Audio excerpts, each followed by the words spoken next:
Hi, creating a proforma invoice is very fast and simple in simpliRP. Earlier we have created a sales order number 23. We will create a proforma invoice.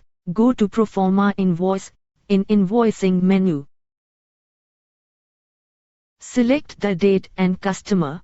Customer ID will appear. Ship to ID can also be changed.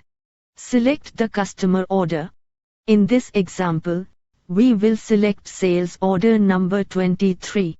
After entering reference, freight, insurance, payment terms and other remarks, please submit.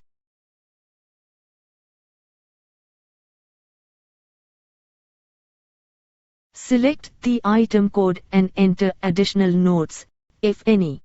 simpliRP will fetch the price from sales order automatically. Enter the quantity.